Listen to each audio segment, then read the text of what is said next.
Bienvenue sur ce webinaire organisé par la newsletter Le Concentré Vélo, la newsletter pour faire grandir sa culture cyclable. Aujourd'hui, je voulais vraiment qu'on discute d'un sujet qui touche pas seulement le secteur du vélo, c'est pour ça que j'ai invité notamment Nassim qui n'est pas que dans le secteur du vélo, c'est celui de la crise, le terme est peut-être un peu provoque, on va en discuter, du, euh, du secteur du bénévolat dans le secteur associatif vélo. Il me paraissait utile d'en parler parce que j'ai moi-même eu des témoignages d'associations pour lesquelles ça peut être compliqué. Et surtout, je voulais en parler avec ceux qui ont fait, ceux qui font, ceux qui ont des expériences dans ce secteur et surtout avoir plutôt un côté plutôt positif et trouver des solutions et en discuter. Donc aujourd'hui, j'accueille Nicolas Frasi, qui est administrateur à la FUB, mais aussi membre d'une association à Lyon. Il va se présenter et les présenter. Nassim également, qui est lui responsable d'une plateforme de mobilisation et de recrutement. Il nous expliquera peut-être ça mieux que moi dans le secteur du volontariat et du bénévolat. Et puis Priscilla qui va nous rejoindre, qui est aussi membre d'une association Elle est là. Priscilla, je te vois, si tu peux mettre ton son. Top, tu tombes à pic. Voilà, donc moi ce que je vous propose, c'est juste commencer par vous demander une question simple. Comment ça va et qui êtes-vous? Que faites-vous? Du coup, je sais pas, Nassim, si tu veux démarrer, le temps que Priscilla se connecte correctement. Merci beaucoup, Léry. Bonjour à toutes, bonjour à tous. Je m'appelle Nassim. Et oui, je travaille pour une plateforme d'engagement bénévole. Donc, c'est marrant de travailler pour une plateforme. Mais disons que je travaille dans une équipe qui déploie et développe une plateforme de bénévolat. C'est un peu comme le Bon Coin du bénévolat, porté par le service public, donc qui s'appelle jeveuxaider.gouv.fr. Donc, l'idée, c'est de pouvoir faire grandir la communauté de personnes engagées en France avec d'un côté 350 000 personnes qui souhaitent s'engager sur des missions de bénévolat allant de la protection de la nature à la santé pour tous en passant par le sport, la culture et puis d'autres sujets. Et de l'autre côté, 7 000 organisations et 1 300 collectivités territoriales qui s'inscrivent, qui posent des missions de bénévolat et qui font vivre aussi pareil, la communauté de l'engagement avec le secteur associatif au niveau local. Et moi, je m'occupe de la relation avec les collectivités territoriales, les acteurs associatifs dans l'accompagnement à l'utilisation de la plateforme. Ok, merci Nassim. Priscilla, du coup, je sais pas si tu veux tester le micro en live pour te présenter. Bonsoir. Donc effectivement, Priscilla, j'ai 33 ans, je suis lyonnaise et je dirige une jeune association qui a 1 an et demi et dont le métier, c'est de former des personnes éloignées de l'emploi au métier du vélo. Donc, à savoir leur apprendre à réparer des vélos principalement. Et effectivement, le sujet des bénévoles, il est assez récurrent parce qu'en fait, l'association s'est développée très, très vite. Du coup, maintenant, on a plein de petites choses au quotidien pour lesquelles on aurait besoin d'avoir toujours un apport d'énergie, un apport d'identité. Pour cela, il faut qu'on puisse avoir des personnes qui grossissent un peu nos rangs. Et du coup, cette question des bénévoles se pose. Ok, super clair, merci pour l'intro. Et du coup, Nicolas, si tu veux te présenter également, s'il te plaît. Bonsoir tout le monde, je suis Nicolas Frasi, je suis bénévole, complètement bénévole, dans 2 activités liées au vélo, l'association La Ville à Vélo qui agit sur le territoire de la métropole de Lyon et quelques communes limitrophes. Et puis depuis juillet de l'année dernière, je suis bénévole administrateur à la FUB. Ok, merci pour l'introduction. Je propose qu'on démarre par. Donc, on va parler de plusieurs sujets. Je dis en intro, on va parler de diagnostic un peu de cette crise, des enjeux de recrutement, les enjeux de la parité, de la démographie aussi dans le bénévolat dans le secteur du vélo, éventuellement les contreparties, les solutions qu'on peut trouver pour engager, mobiliser et fidéliser peut-être ses adhérents ou ses bénévoles, et puis les enjeux de communication. On verra si on arrivera à traiter de tous ces sujets. On a 1 heure, pas plus. Ma première question, elle est pour Nassim. Toi qui rencontres beaucoup d'acteurs associatifs, euh, c'est quoi en 2, 3 phrases, c'est quoi la photographie du bénévolat associatif en France? Qu'est-ce qu'on peut en dire? Merci Léry pour cette question. Alors, je vais avoir quand même un petit biais parce que j'ai pas la prétention, nous n'avons pas la prétention dans l'équipe à avoir la photo du bénévolat. Il y a plein d'acteurs qui font des études chaque année sur le sujet. Je pense notamment à l'INJEP et qui vont avoir une vision beaucoup plus globale avec des enquêtes terrain très poussées. Moi, ce que je peux dire en tout cas, c'est la data que nous avons Ouais. sur jevd.gouv.fr. et qui n'est pas forcément représentatif de l'ensemble, parce qu'il y a quand même un bien, notamment sur la partie vélo, j'en parlerai tout à l'heure, on ne retrouve pas forcément tout le tissu associatif du monde du vélo. J'aimerais bien d'ailleurs, ça me fait plaisir, moi je suis un adepte du vélo et du coup j'aimerais bien aider aussi là-dedans. Mais donc ce que je peux dire aujourd'hui, c'est que nous, dans notre environnement, donc, que je disais tout à l'heure, on a 350 000 bénévoles qui sont inscrits sur la plateforme. On va avoir 54% de ces bénévoles inscrits qui ont moins de 30 ans. Donc, c'est assez intéressant parce que beaucoup d'acteurs avec lesquels j'échange me parlent des difficultés à recruter des jeunes.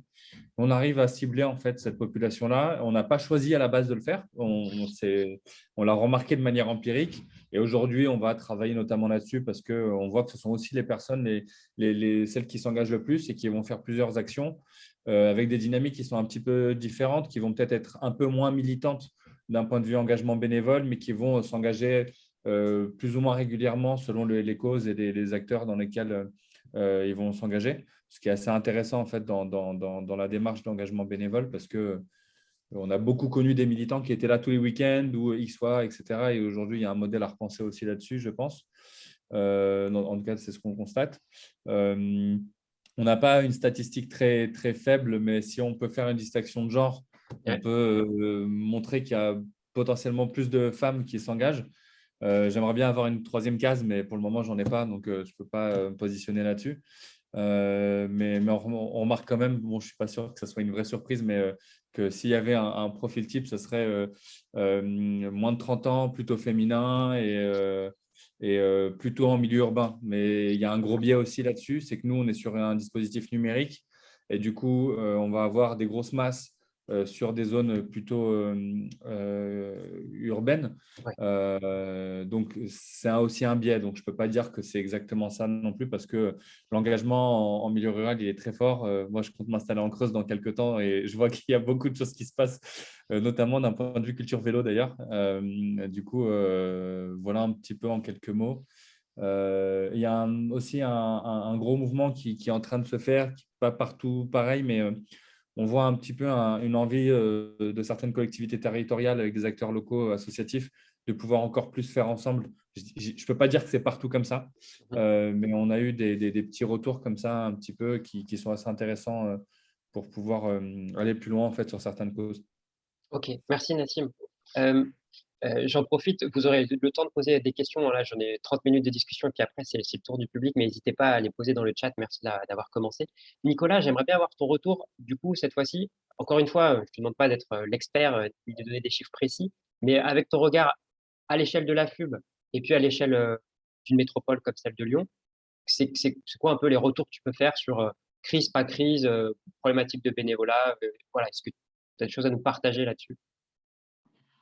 C'est vrai que le titre, tu l'as évoqué, il est, enfin, de dire qu'il y a une crise, pour nous, il y a une crise en fait qu'on vit à la Villa Vélo, sachant qu'on est une association qui est passée de 100, 200 adhérents à 1500 adhérents en moins de 3 ans, donc qui a vécu une vraie crise de croissance, si je reprends des termes venus du secteur privé, avec des enjeux de gouvernance, des enjeux d'organisation.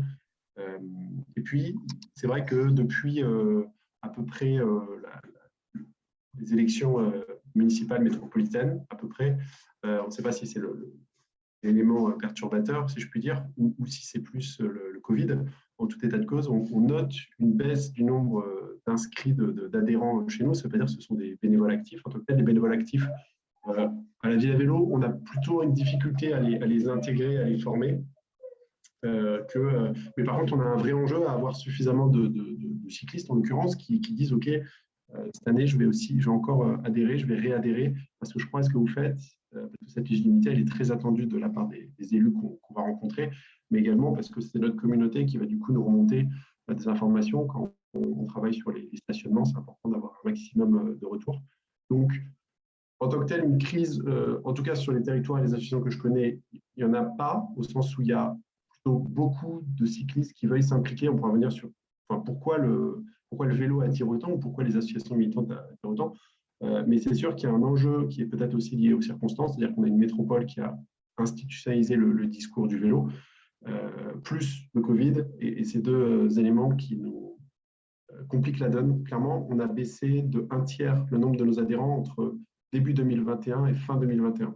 On est passé à peu près de 1500, 1600 à 1000, ce qui en soi est significatif. Oui, complètement. Ok. Merci beaucoup, Nicolas. Priscilla, est-ce que tu veux du coup nous donner ton expérience d'une jeune association et du coup bonjour à l'invité et comment tu gères ça? Est-ce que toi aussi tu es confronté à des difficultés et lesquelles?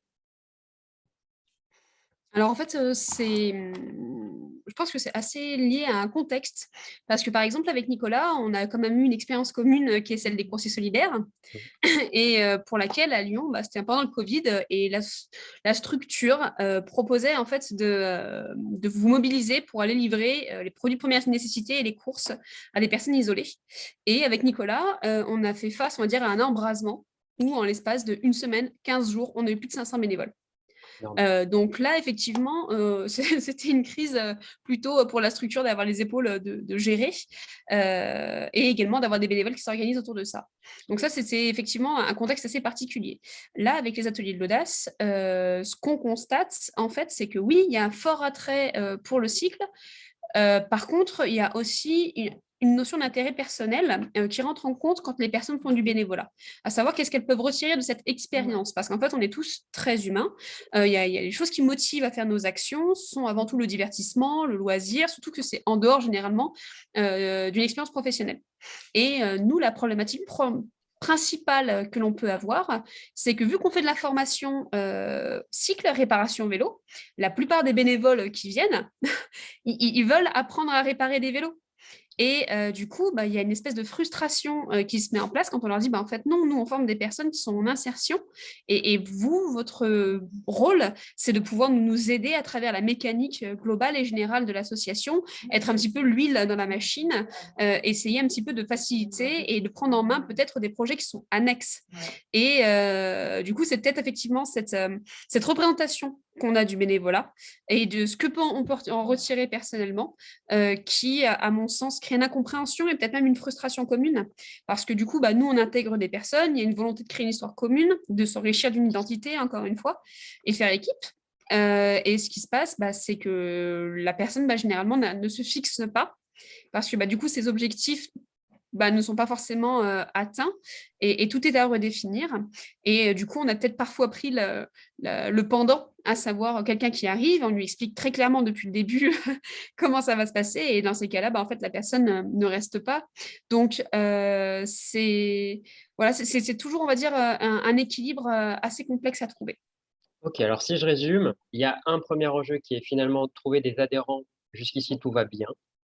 Trouver des bénévoles, ça se trouve, mais il faut être très clair et transparent sur ce qu'ils vont être amenés à faire et les contreparties possibles. Et le troisième enjeu, c'est une fois qu'ils ont commencé, comment on les garde, entre guillemets, sur du long terme. Et que par ailleurs, il y a une situation conjoncturelle liée au Covid qui a créé des énergies et des choses très positives, et on est en train d'en sortir et on ne sait pas vraiment comment ça va se passer après. Ok, j'ai essayé de synthétiser. Moi, j'aimerais qu'on rentre un peu dans le vif du recrutement des bénévoles. Alors, comment toi tu fais, Priscilla, aujourd'hui pour arriver à avoir des humains, hommes ou femmes, qui te disent, OK, ça m'intéresse, discutons de comment je peux t'aider dans ton association. Comment tu gères ça aujourd'hui? Je vais être tout à fait transparente, je ne le gère pas. Ok. Non, mais en fait, ce qui se passe, c'est que je pense que quand notre association encore, elle est jeune, et du coup, il faut qu'elle se structure sur bien des plans. Et du coup, actuellement, à l'association, on fonctionne par urgence. Et du coup, pour l'instant, les bénévoles qui ont pu rejoindre nos rangs sont soit effectivement des personnes qui connaissaient quelqu'un de l'équipe personnellement, et qui, du coup, forcément, à force d'échanges, de conversations, etc., avaient une idée très, très claire sur quels étaient nos besoins et qu'est-ce qu'eux, ils pouvaient apporter. Et généralement, on a pu avoir des apports ponctuels, c'est-à-dire des personnes qui s'engagent, mais sur un événement, sur effectivement un moment où on a ce qu'on appelle un coup de bourre et on a vraiment besoin d'avoir quelqu'un qui vient nous aider à ce moment-là. Ou alors, on a des clients. C'est-à-dire qu'on a toute une relation d'accueil aussi, où les personnes viennent, déposent leur vélo, les font réparer. Il y a toujours un moment d'échange et de conversation où ils s'intéressent à l'association, ce que l'on fait et souhaitent aider. En fait, ce souhait d'aider, il est quand même vachement présent Et du coup, pour l'instant, malheureusement, pour nous, on n'arrive pas à le traduire vers du bénévolat, mais plutôt en fait par des gens qui passent et qui nous font des gâteaux, nous offrent Ok. des chocolats. Voilà, parfois à Noël, on a eu plein de gens qui nous ont offert pas mal de boîtes de chocolat. Mais voilà, parfois avoir une heure ou deux de temps pour nous aider sur quelques sujets, bah, ça pourrait être en plus de chocolat, super. Ok. Ouais, merci pour le feedback. Donc, je retiens, aller à Noël, faut devenir bénévole chez vous pour avoir des chocos gratuits. Ok, c'est noté. Nicolas, comment ça se passe à l'échelle de la ville à vélo sur certaines actions? Comment vous trouvez vos bénévoles ou comment toi tu gères ça? Alors, c'est un vrai sujet, d'autant que la Ville à Vélo, c'est une association composée uniquement de bénévoles. On n'a pas de local, on n'a pas un endroit pour accueillir du monde. On organisait des permanences à une certaine époque, le vendredi soir, qui n'avaient peu de succès. Du coup, la façon qu'on fait depuis grosso modo 1 an, compte tenu du fait qu'avec le Covid, on n'organise plus de manifestations ou d'événements un peu festifs, qui étaient quand même un élément, on va dire, structurant dans notre action militante, c'est qu'on a une newsletter dans laquelle on met beaucoup d'énergie, une newsletter mensuelle, et en fait, on met un lien qui permet d'arriver directement sur un fil Telegram. Telegram, c'est une application mobile comme WhatsApp. Alors, pourquoi Telegram, je ne sais pas. Il y a beaucoup d'associations à Lyon qui utilisent Telegram, et donc du coup, la Ville à Vélo l'a fait à un moment. Et du coup, ça nous crée une sorte de forum. Aujourd'hui, un peu plus de 150 personnes qui sont au moins connectées une fois, sur lesquels les gens, vraiment un forum, je veux dire au sens old school, où on peut vraiment échanger toutes sortes d'informations, mais c'est aussi là où vont s'enclencher un certain nombre de dynamiques, et c'est dans ces dynamiques qu'il va y avoir potentiellement des gens qui vont devenir actifs. Ça, c'est la première façon de faire. La deuxième, on utilise l'outil AssoConnect pour que les gens s'inscrivent. C'est aussi un espèce de CRM, si je puis dire. Donc, du coup, on est organisé par groupes locaux, par arrondissement, par commune, parce que finalement, on interagit avec les élus locaux. Et du coup, les représentants locaux, donc des bénévoles actifs dans ces communes, qu'on accompagne, qu'on forme, eux écrivent du coup des mails. Du coup, ça fait 2 canaux de discussion pour réussir à recruter. Mais du coup, en termes de profil, on a quand même beaucoup des personnes qui sont très à l'aise avec les outils numériques. Donc, de toute façon, on n'a pas de souci, si je puis dire, avec une surreprésentation de personnes âgées, simplement parce que notre façon de faire est un petit peu discriminante, si je puis dire. Et du coup, il faut qu'on travaille sur comment recruter des adhérents et des adhérentes d'un autre profil. Parce que voilà, Telegram en tant que tel, c'est un outil digital qui ne permet pas à tous de participer. Mais c'est la meilleure façon de faire qu'on ait trouvé jusqu'à récemment pour se réorganiser. Merci pour le feedback. CRM, c'est un outil en ligne pour gérer la relation client, en quelque sorte. C'est le nom d'origine. Nassim, alors toi, tu serais capable de nous faire une masterclass de 6 jours, je pense, sur le sujet. Est-ce que tu peux nous donner 3 conseils types qui fonctionnent et que tu as vu fonctionner avec Je veux aider? Ouais, bien sûr. J'en profite juste pour mettre une petite donnée complémentaire là, sur ce que je disais tout à l'heure, parce que j'avais une question dans le chat. Ouais. Il y a à peu près 800 personnes qui se sont engagées sur des missions en lien avec le vélo sur jeveuxaider.gouv.fr. Et je crois qu'il y a un peu plus de 150 missions de bénévolat qui ont été publiées. Donc, on n'est pas encore très connu du secteur. Il faut que je relance un peu la FUB parce que je crois qu'il y a eu beaucoup d'activités ces derniers temps et j'aimerais bien pouvoir faire une action là-dessus. Juste Mais précisons que c'est un service public, Nassim, hein. Tu ne vends rien et c'est juste, je le précise, je ne l'ai peut-être pas dit, mais Je veux aider est un service public gratuit pour tous. Voilà, j'arrête là. Équidé, voilà. C'est tout. Est-ce que tu c'est peux nous donner des conseils du coup, pour le recrutement? Ouais, bien sûr. Alors, il y a vraiment un enjeu là-dessus sur comment recruter des bénévoles et les rendre heureux. Moi, je remarque qu'on a les mêmes sujets de manière globale dans le bénévolat aujourd'hui qu'avaient les grandes entreprises du CAC 40 à recruter des talents et des gens qui restent et qui sont passionnés par ce qu'ils font, etc. Parce que j'ai un peu travaillé dans le secteur du recrutement et de la formation d'entreprise et je ressens les mêmes retours. Et je pense qu'il y a c'est être humain. En fait, c'est un peu tout bête, mais être humain et bienveillant. Ça sent le jour où il y a quelqu'un qui tape à la porte du local, la manière d'accueillir les gens qui passent la porte, exactement. Là, avant même de parler digital, je pense qu'il y a un vrai sujet sur comment on forme et on accompagne les membres des associations bénévoles, salariés ou autres à faire de l'accueil et de la pédagogie. et puis être ouvert aux nouvelles personnes.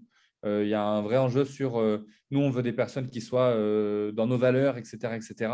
En fait, ça fait peur lorsqu'on tape la porte pour la première fois d'avoir un peu cette posture-là. Et moi, j'ai connu ça des deux côtés, en fait, en tant que bénévole qui allait accueillir des autres bénévoles ou en tant que nouveau bénévole dans une asso. Et bon, après, je dis ça vraiment en une minute, donc c'est difficile Ouais. de vraiment raconter ce qu'il y a derrière. Donc ça, c'est un. Et après, dans les autres, d'un point de vue numérique, je pense qu'il y a beaucoup de choses à faire. Effectivement, on touche facilement plutôt des jeunes. Après, sur Facebook, il y a beaucoup de gens différents, hein. Mais je pense qu'il y a tout ce qui concerne la stratégie d'acquisition de manière globale, un peu comme quand on peut avoir sur les plateformes du web, sur comment on fait pour rendre clair notre message, notre audience, comment on la cible. Est-ce qu'on fait du payant ou pas du payant? Donc ça permet vraiment de faire connaître son action. Et derrière, en fait, comment on fait pour mieux accueillir les gens pour qu'ils restent dans le long terme? Et typiquement, ça va être des parcours d'information, de formation, peut-être automatiser l'entrée en matière des bénévoles et de les rendre autonomes derrière dans leur action parce que je pense qu'on est dans une ère où c'est facile, plus ou moins, de monter en connaissance et en compétences et peut-être plus de laisser la main à l'innovation et à l'apport que les bénévoles peuvent avoir et de ne pas les rentrer dans un cadre. Mais du coup, comment on fait pour accepter la diversité des bénévoles qui arrivent et leurs connaissances, leurs compétences qu'ils ont à ajouter dans nos besoins qu'on peut avoir organisationnels. Donc, il y a un juste milieu et être honnête dans nos attentes et nos besoins. Et ce que disait Priscilla tout à l'heure, c'est très juste. Il y a les attentes que les bénévoles vont avoir d'avoir du lien social, etc. Et derrière nos besoins et comment on fait pour être clair dans notre demande, nos annonces quand on va poster sur des plateformes d'engagement comme la nôtre, par exemple. Ok. Je crois que Priscilla, tu voulais réagir sur ce qui vient d'être dit.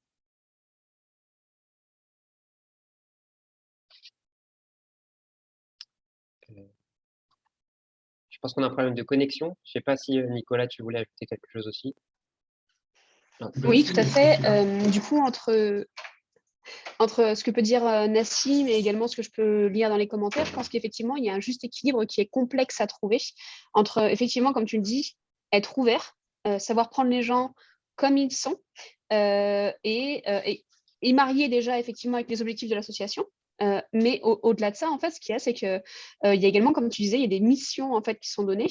C'est aussi pour cadrer les personnes, parce que nous, parfois, en fait, quand on a des personnes on a essayé, qui viennent et à qui on dit, bah écoute, si tu veux apporter quelque chose, si tu veux apporter ton projet, bah écoute, propose-le. Cette soudaine liberté, c'est quasiment effrayant. Et du coup, on se rend compte qu'il y a un vrai besoin aussi également de border et de diriger. Et du coup, c'est quand même un juste équilibre qui est complexe à trouver entre une trame qu'on donne, mais qui ne soit pas non plus trop contraignante pour que la personne se sente frustrée dans sa volonté, et en même temps pas trop large pour que la personne ne se sente pas non plus perdue. Et du coup, je vous avoue que nous, on veut bien toutes les bonnes énergies, mais suivant les profils, etc., c'est une adaptation qui est constante. Et la recette magique, à mon sens, pour l'instant, du peu d'expérience qu'on peut avoir, hein, après d'ailleurs, je suis preneuse, pour l'instant, elle est très peu facile à trouver. Ok. Je, Vas-y, Nicolas, je t'en prie. je rejoins juste sur ce que vous exprimez. À la Villa Vélo, l'année dernière, on a fait un plan d'action. On s'est dit où est-ce qu'on a envie d'être au niveau du CA, où est-ce qu'on veut être en 2026. Mais comme à la Villa Vélo, on n'est finalement que des bénévoles, on n'a absolument aucun salarié. Finalement, ce plan d'action, il n'est pas allé très loin parce que je veux dire, les bénévoles, ils font en tant que tel, dans notre mode d'organisation actuel, ils font quand même ce qu'ils veulent et notre moteur, c'est quand même déjà l'indignation, c'est-à-dire je suis cycliste, je suis dans la rue, je me sens en danger, moi, mes enfants, et du coup, j'ai envie de peser dans les décisions, les orientations qui seront prises, notamment sur les aménagements.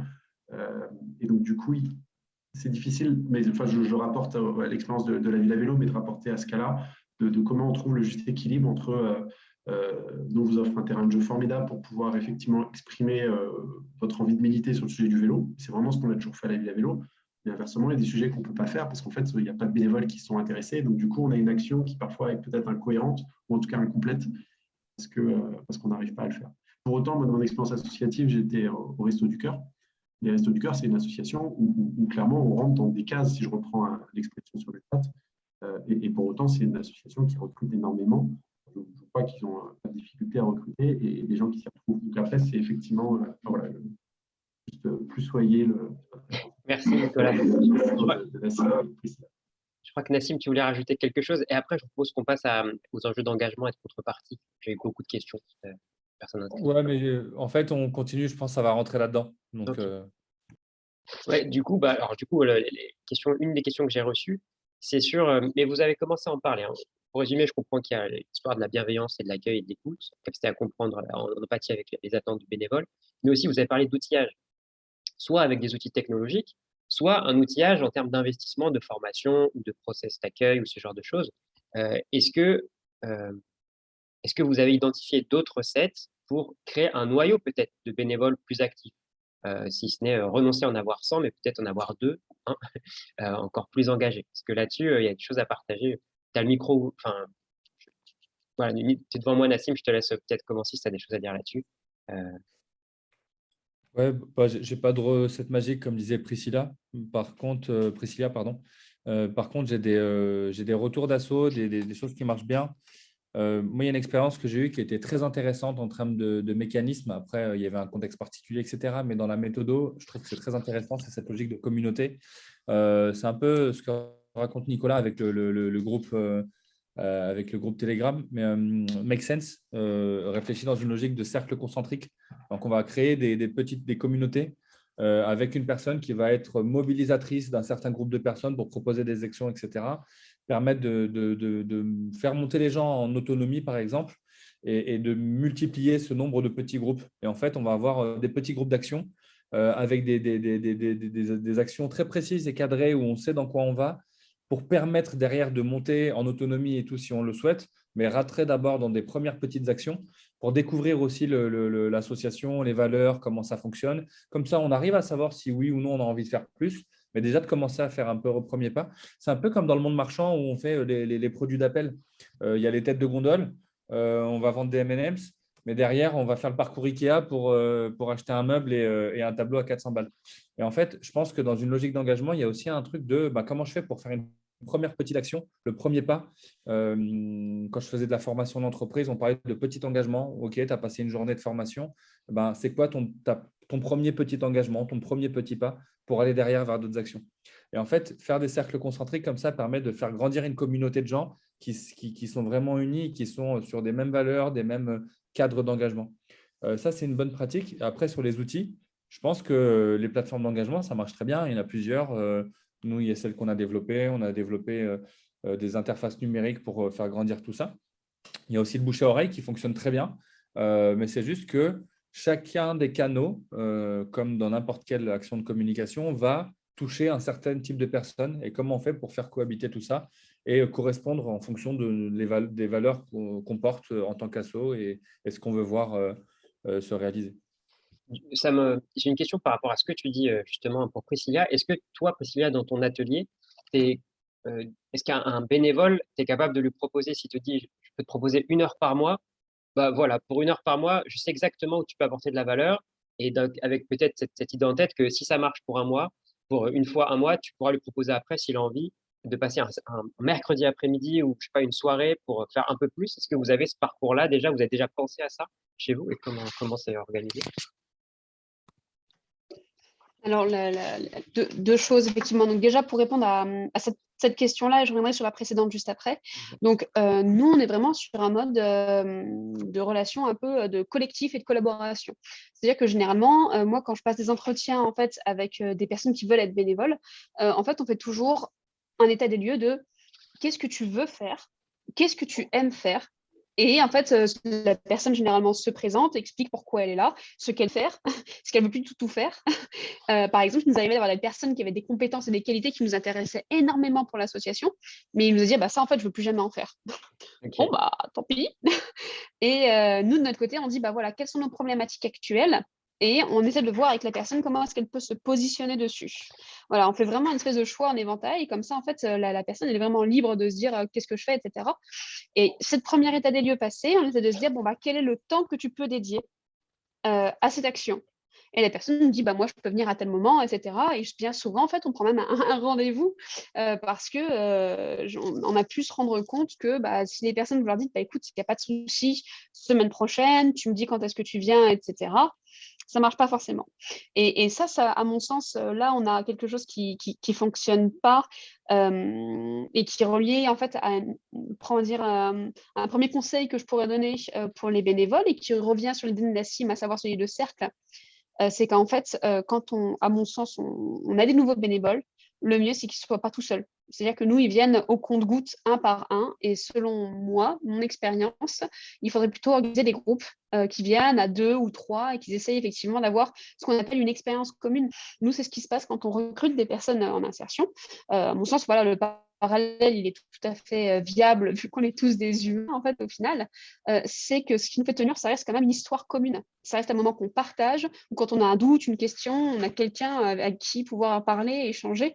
Et du coup, les bénévoles qui arrivent, souvent, vu que c'est un peu au compte-gouttes et dans le flow, peuvent souvent être un peu gênés de poser une question, de ne pas savoir, d'avoir du mal à trouver sa place. Et du coup, voilà, même s'il y a cet état des lieux qui est fait au départ et une véritable ouverture sur qu'est-ce que tu aimes faire, qu'est-ce que tu as envie de faire, je pense que ce lien social manque, même si on essaie d'être très, très disponible et vraiment de ne pas faire de différence entre membres du CA, bénévolat, employés d'insertion ou employés. Ça manque tout de même. Voilà. Cool, merci. Nicolas, je me posais une question. Si vous êtes une association que de bénévoles, quelles sont les contreparties qu'un bénévole va retirer de sa participation à une action avec l'association? Et je ne parle pas que de contrepartie financière, évidemment. Même Alors, surtout pas, en fait. On parle de bénévolat. Mais voilà, c'est quoi, en fait, derrière? Ouais, on n'est pas une association où il y a des contreparties claires, c'est-à-dire que par exemple, on a très peu de lien social à la Villa Vélo. Moi, j'aime bien aller dans l'associatif pour rencontrer des gens. La Villa Vélo, ce n'est pas le meilleur endroit pour rencontrer des gens. D'ailleurs, à un moment, on avait créé une commission, on n'a jamais réussi à réunir beaucoup de gens, ce qui était apéro et événements, parce qu'on disait il faut qu'on arrive à se voir, parce qu'il faut qu'on arrive à plus développer le lien social, parce que c'est aussi un peu, c'est aussi l'intérêt des associations, c'est quand même de se rencontrer. Et voilà. Donc concrètement, les contreparties, elles sont pas, pour moi, elles ne sont pas matérialisées. Après, il faudrait que j'en discute avec des adhérents. Il y en a sur le fil. Leslie dit les apéros en message direct, mais non, Leslie, on ne fait pas assez d'apéros. Non, ça c'est plus propre, je pense, au militantisme vélo, mais c'est vrai sur d'autres sujets. On est vraiment plus dans c'est presque d'une certaine façon égoïste, c'est-à-dire qu'on a vécu, notre moteur, c'est quand même l'indignation, c'est-à-dire que dans ma vie de tous les jours de cycliste, je me suis senti en danger dans l'espace public, compte tenu en général, des aménagements, mais il peut y avoir de multiples raisons. Parce que nous, on travaille beaucoup sur les aménagements. Et j'ai envie d'œuvrer, si je puis dire, pour résoudre le problème comme citoyen. Il y a aussi une autre dimension qui est intéressante avec le vélo, c'est que j'ai l'impression un peu comme les associations zéro déchet, c'est que c'est un premier acte pour aller plus loin par rapport à son engagement pour la transition énergétique, ou en tout cas pour lutter contre le changement climatique. C'est parce que, effectivement, utiliser le vélo plus que, en particulier, la voiture, ça a un réel impact, et essayer de convaincre les gens autour de soi, en tant que tel, c'est hyper gratifiant. En tout cas, quand on arrive à convaincre ces gens, parce que le retour d'expérience qu'ils nous en font est absolument formidable. Les gens essayent le vélo et ils découvrent que finalement, c'est quand même vachement plus chouette qu'éventuellement d'être dans les embouteillages. Et je vois le sourire de Nassim, je pense que ça lui rappelle des choses. Voilà. Par contre, il y a un sujet qu'on n'a pas évoqué tout à l'heure et je trouve hyper important, c'est Leslie qui me l'a rappelé aussi, c'est la question de la légitimité. Je trouve que les assos, il faut qu'elles communiquent pour dire qu'il existe des opportunités d'être bénévole, on a besoin de monde, aidez-nous, regardez, il y aura telle et telle contrepartie, en tout cas, vous y retrouverez là. Mais c'est dans quelle mesure est-ce que des individus se disent « Ok, je suis capable de faire ce qu'ils me demandent de faire ». Par exemple, nous, on recrute des community managers sur Twitter et sur Facebook. On a beaucoup de mal à recruter en ce moment un community manager sur Facebook, donc je fais un appel public. Et pourtant, on a une communauté qui est hyper fidèle, si je puis dire. Enfin, en tout cas, la contrepartie, c'est les chiffres. Hein. On a des notes par rapport à si on est bon ou pas. Et en fait, c'est très difficile de trouver des gens qui ne sont pas forcément formés, qui disent « Ok, j'ai peut-être envie de le faire, mais est-ce que je vais le faire ?» Il y a une certaine responsabilité. Je pense que c'est vrai comme dans toutes les autres associations. Et ce travail de la légitimité, je trouve qu'il est très difficile à appréhender, encore plus que l'information, encore plus que de dire il y a ça à faire, ça va vous prendre 1 heure par semaine, de dire mais si, vous pouvez le faire, vous êtes capable de le faire, et puis je vais vous aider à le faire même s'il faut. Du coup, Nessim, je te renvoie la question. il y a la double, l'élection de la légitimité, qu'est-ce que toi tu constates? Parce que du coup, tu as un peu le regard des autres secteurs associatifs, hein, c'est aussi pour ça que je t'ai invité. Et peut-être, qu'est-ce que, qu'est-ce que tu lis ou les retours que tu as des personnes qui s'inscrivent sur la plateforme et quelles sont les contreparties qu'elles attendent? Est-ce qu'elles le verbalisent parfois ou pas? Ou est-ce que certaines assos l'indiquent très précisément? Très, très bonne question. J'ai envie de dire même très complexe. Parce Bon que, courage. ouais, non, en fait, en plus, c'est frustrant d'avoir 10 minutes alors que c'est peut-être 1 heure Non, en fait, ce que je peux raconter là-dessus, après, moi je suis en lien avec plusieurs réseaux associatifs, plusieurs associations. Je suis un peu moins en lien avec les associations locales qui sont beaucoup plus petites. Donc, même si il y a dans les grands réseaux, c'est beaucoup de fois plein de petites assos locales parce qu'il y a des fédérations, etc. Moi, je n'ai pas forcément le retour de tous les bénévoles, mais bon, on a quelques anecdotes qui remontent, etc. Donc, ça nous permet d'avoir un peu le pouls. Moi, ce que je préconise tout le temps, c'est de pouvoir d'être honnête quand on publie une mission de bénévolat, comme quand on publie une offre d'emploi. Enfin, il y a un parallèle très fort à faire, même si ça fait peur dans le monde associatif de parler d'offres de mission, etc. Des choses que je peux comprendre totalement, hein, parce que ça va très vite de croire que c'est une offre d'emploi, mais c'est juste qu'à un moment, quand on veut afficher de manière transparente un peu les attentes ou le cadre dans lequel on est, etc., je pense qu'il faut être honnête et de dire, ben voilà, est-ce qu'on attend quelqu'un qui soit disponible une demi-journée par semaine ou quelqu'un plutôt sur de la compétence plutôt que sur on vient faire de la convivialité, etc. Et en fait, plus on est transparent pour moi, plus on est serein dans les attentes des uns et des autres et de l'afficher. Parfois, j'ai des assos qui me disent ah non, nous, on reste très général, comme ça, on accueille tout le monde. Mais en fait, là, on est notamment sur des interfaces numériques. Et du coup, il n'y a pas tout de suite le contact humain.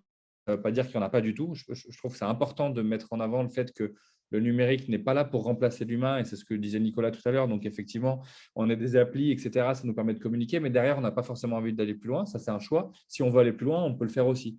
Donc là, quand on est sur une offre d'emploi ou une offre de bénévolat, on va rencontrer quand même quelqu'un derrière.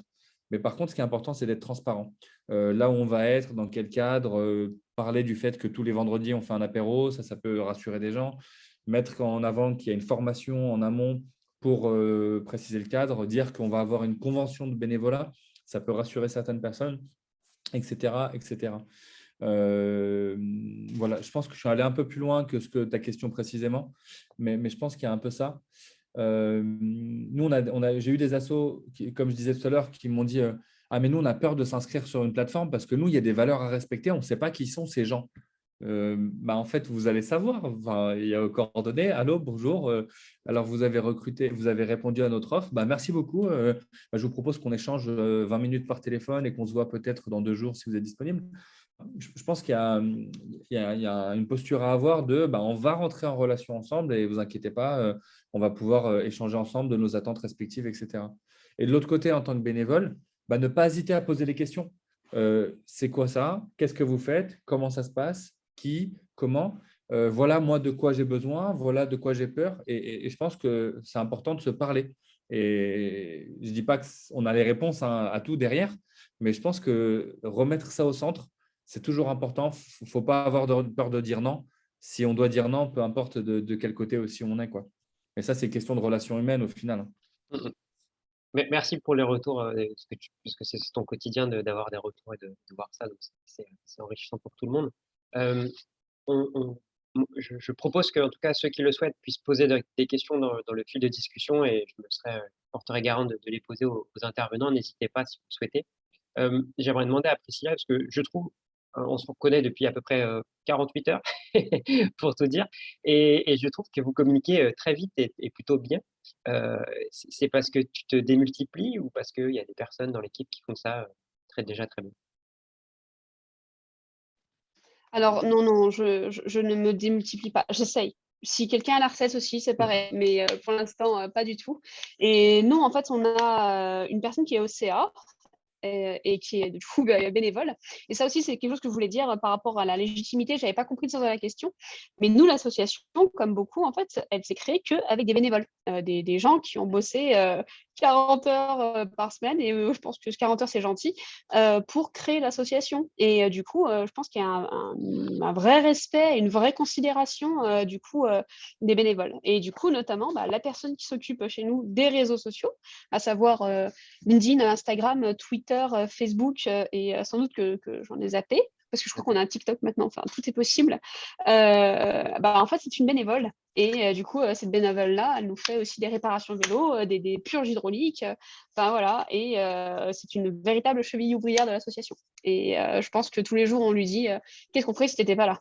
Mhm. Ok, intéressant, très cool. Et il y a une question pour, de Catherine, et j'ai envie de la poser. Moi, je la poserai à Nicolas, parce que si Nicolas, vous êtes une bande de bénévoles qui êtes passé de 1500 à 1100, mais en même temps, avant, vous étiez 650. En gros, la question, c'est est-ce que vous revoyez vos ambitions chaque année par rapport à au nombre de bénévoles, ou pas du tout, ça n'a pas d'impact. J'ai un peu traduit à ma sauce, hein, Catherine, j'espère que tu ne me voudras pas. En fait, on n'a pas vraiment de plan d'action.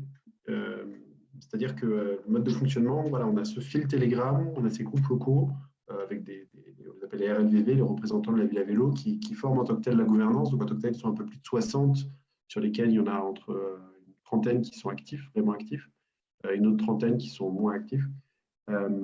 Et c'est eux qui vont lancer des impulsions. Ils vont dire, il y a un sujet sécurité routière, les panneaux ville prudente déployés dans telle commune, ça n'a absolument aucun sens. Du coup, on en discute, ça s'agite, ça s'énerve. Et du coup, il y en a un qui dit, OK, on lance un nouveau fil. Ceux qui veulent me suivre viennent, et puis il se passe quelque chose. Parfois, il ne se passe rien, hein. Je veux dire, on voulait travailler sur la livraison. On a fait plein de petites choses, mais on n'a pas réussi à aboutir sur des propositions, sur une action vraiment concrète. Ça peut être, nous, les résultats de nos projets, ça peut être une action, comme une manifestation. Ça peut être écrire à un élu, et puis pour obtenir un rendez-vous, pour présenter un certain nombre de choses. En tout cas, voilà, il faut que ça aboutisse sur quelque chose. Il ne s'agit pas que de débattre et de discuter. Donc, les ambitions en tant que telles, elles sont au niveau du nombre d'adhérents bénévoles actifs, d'une part, et d'autre part, et c'est plus le facteur limitant qu'on a, c'est le nombre le temps que nous on a au niveau des membres actifs, on va dire anciens, pour former, pour structurer, pour organiser, parce que derrière ça, typiquement aujourd'hui, hier, j'ai récupéré les contacts de deux nouveaux bénévoles sur deux communes autour de Lyon, d'Ardilly et Grigny. Ces personnes, je ne les connais pas, c'est d'autres bénévoles qui les ont rencontrés, qui leur ont dit voilà, c'est ça le job, etc. On a une espèce de fiche de mission qui leur avait été partagée. Mais derrière ça, il faut leur donner accès à SoConnect, il faut leur expliquer que la prochaine réunion RLVV elle est à telle date, pour prendre connaissance du fait qu'eux, ils ne peuvent pas à 18h30, mais à 19h30. Donc, du coup, réorganiser l'horaire. Et tout ce petit boulot, en tant que tel, moi, ça me prend du temps bénévole. Et aujourd'hui, c'est ça le facteur limitant, c'est le temps on va dire, des animateurs qui, somme toute, est limité. Et c'est vraiment notre difficulté, parce qu'on n'a pas de salariés. Moi, j'ai un taf à côté, j'ai une famille. Face au Covid, si je puis dire, j'ai pu y passer jusqu'à 3 heures par jour. Mais aujourd'hui, j'ai un job à temps complet et on ne peut pas s'organiser comme ça. Enfin, je veux dire, je ne peux pas y passer 3 heures par jour. Donc, c'est plus ça le facteur limitant. Et je pense que c'est assez structurant quand même des associations qui ont des salariés, des associations qui n'en ont pas, ou des salariés qui sont peut-être sur des missions très précises et ils n'ont pas de temps pour faire de l'animation, pour faire de la formation, du recrutement, parce que du coup, il faut trouver un bon mode d'organisation sans s'appuyer sur des gens enfin, je veux dire, sur des personnes qui sont en situation donnée, qui ont vachement de temps. À un moment, vous appelez ça les héros chez nous, des gens qui ont 6 mois, ils ont un chômage, ils ont un poste dans 6 mois, et donc ils ont 6 mois de libre. Là, ils peuvent faire énormément de choses et c'est formidable, mais c'est jamais durable, à moins que ce soit des personnes retraitées, mais on a finalement très peu, nous, à la ville à vélo. Et c'est dommage parce que peut-être que ça peut s'appuyer sur des personnes retraitées, il faut juste s'organiser. Merci. Priscilla, il y a une nouvelle question sur la typologie des CA d'association. Alors, je ne connais pas le CA de ton assos. Est-ce que tu dirais que ce sont que des CSP+, que des retraités, plus de femmes, plus de périurbains? Est-ce que tu as remarqué une typologie particulière? Alors effectivement, au début de l'association, c'était tout type. Là, récemment, je crois que ce sont que des CSP+, ou des CSP moyens, il me semble. Voilà, après, derrière, c'est vraiment les bénévoles, entre guillemets, qui sont étiquetés. C'est-à-dire qu'en fait, on a aussi beaucoup de petits coups de main de personnes qui ne veulent pas forcément voilà, aller plus loin que ça. Et là, par contre, c'est beaucoup plus varié. Et oui, on a aussi des plus jeunes comme des retraités. Enfin, voilà. Mais ouais, effectivement, je ne m'étais pas posé du tout la question des catégories sociales des bénévoles. Mais ouais, je pense qu'après, derrière, il faut voir après derrière qu'est-ce qu'on définit comme du bénévolat et qu'est-ce qu'on définit comme étant juste voilà, un coup de main de temps à autre, quoi. Ouais, j'avoue que je ne vous ai pas posé la question initialement parce que je pensais que là aussi, on allait y passer des heures. Euh, et donc, voilà, j'ai un peu sauté cette étape. Euh, je ne sais pas si toi, Nicolas, au niveau de la FUB, par exemple, qui est la plus grosse association, est-ce que tu retrouves aussi une typologie de bénévoles ou de membres du CA? Alors pour la FUB, ça fait que 6 mois que j'y suis et les membres des CA sont des personnes qui sont mandatées par des associations. Euh, et puis, il n'y a pas un échantillon très représentatif, donc la FUB, c'est peut-être pas un bon exemple, mais à la Villa Vélo, on a ce souci, d'autant que, alors peut-être historiquement, je ne sais pas, mais en tout cas, à la Villa Vélo, historiquement, ce sont surtout des ingénieurs blancs avec une barbe, CSP+, entre 30 et 40 ans, non, mais au point où dans notre action de communication, on tâche de mettre en avant des femmes, parce on est quasiment en parité au niveau du CA, et sans difficulté, on ne s'est pas obligé à le faire. Enfin, je veux dire, euh, et juste pour la communication grand public, on fait attention à mettre en avant des femmes, et pas juste le premier qui est capable de répondre et d'être disponible euh, voilà, pour rééquilibrer cette situation. Mais clairement, alors après, est-ce que c'est lié au fait que c'est une association d'abord lyonnaise qui travaille d'abord sur le sujet du vélo? Peut-être Nassim aura un avis plus général là-dessus. Voilà. Mais c'est un souci au sens où on aimerait bien se déployer, se développer, développer la promotion du vélo, enfin, promouvoir le vélo dans toute la métropole. Enfin, voilà, il n'y a pas de. Mhm. Euh, et pour ça, il serait important d'avoir une représentation de la part de toute la population, mais c'est vrai que ça, c'est plus organique aujourd'hui et on n'a pas réussi à influer. Du coup, Nassim, tu nous en as parlé au tout début sur la typologie des personnes qui s'inscrivent sur ta plateforme. Quelles sont vos actions, vous, pour aller diversifier ces profils-là? Et potentiellement, ça peut être un retour utile pour les associations qui sont présentes aujourd'hui. Ouais.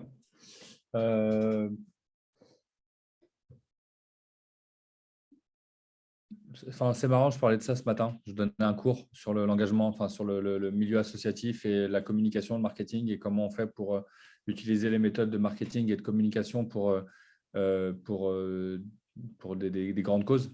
Et j'ai notamment parlé de cette thématique, je ne sais pas si c'est une problématique, mais ce sujet de renouveler en fait les membres du CA ou les gens qui sont actifs.